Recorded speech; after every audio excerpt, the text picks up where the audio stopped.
ហេតុអ្វីបានជាយើងត្រូវធ្វើតេស្តគុណភាពថ្មរបស់រថយន្តអគ្គិសនីបោជនដោយដែលបងប្អូនធ្លាប់ឃើញរួចមកហើយថាថ្មសិនលៀនដែលបំពាក់ជាមួយនឹងរថយន្តអគ្គិសនីបោជនក៏ធ្លាប់ធ្វើតេស្តតែក្របកាភ្លើងម្ដងរួចមកហើយជាលទ្ធផលគឺគ្មានការឆាបឆេះនោះឡើយ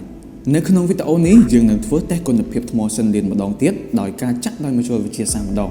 លទ្ធផលទៅជាយ៉ាងណាតាមដានវីដេអូនេះឲ្យដល់ចប់កត្តាចម្បងនៃសុវត្ថិភាពថ្មគឺស្ថិតនៅត្រង់កោសិកាថ្មកោសិកាថ្មដែលមានសុវត្ថិភាពអាចទប់ចិត្តបាននិងអាចលុបបំបាត់ហានិភ័យនៃការឆាបឆេះដោយខ្លួនឯងបានគឺជាថ្មសិនលៀនដែលមានបំពាក់មកជាមួយរថយន្តអគ្គិសនីបោជន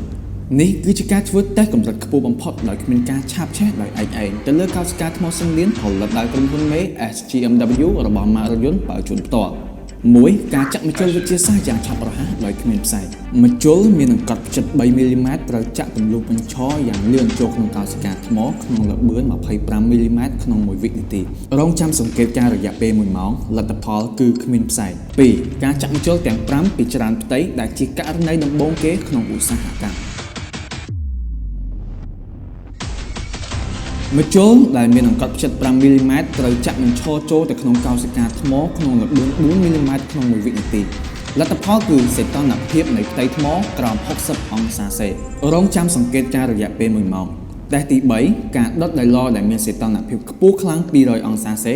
សីតុណ្ហភាពនេះគឺខ្ពស់ជាងស្តង់ដារជាតិ130អង្សាសេរហូតដល់ 1.5 ដងកោសិកាថ្មត្រូវបានដាក់ចូលក្នុងប្រអប់កម្ដៅ25អង្សាសេរយៈពេល1ម៉ោងរួចក៏បង្កើនសីតុណ្ហភាពរហូតដល់200អង្សាសេក្នុងអត្រា5អង្សាសេក្នុង1នាទីការចាក់មជ្ឈល5មជ្ឈលពីច្រើនផ្ទៃគឺសីតុណ្ហភាពផ្ទៃថ្មក្រោម60អង្សាសេនិងគ្មានផ្សែងការដុតដោយឡដែលមានកម្ដៅ200អង្សាសេគឺគ្មានការប្រែប្រួលវល់ខ្លាំងនិងគ្មានការគ្រប់គ្រងកម្ដៅថ្មសិនលៀនដែលមានកោសិកាថ្មសុវត្ថិភាពខ្ពស់នេះបានឆ្លងកាត់ការធ្វើតេស្តគ្រប់កម្រិតខ្ពស់ទាំងអស់វាគឺជាការធានាដ៏រឹងមាំមួយថារថយន្តអគ្គិសនីបោជនគ្មានផ្សែងគ្មានភ្លើង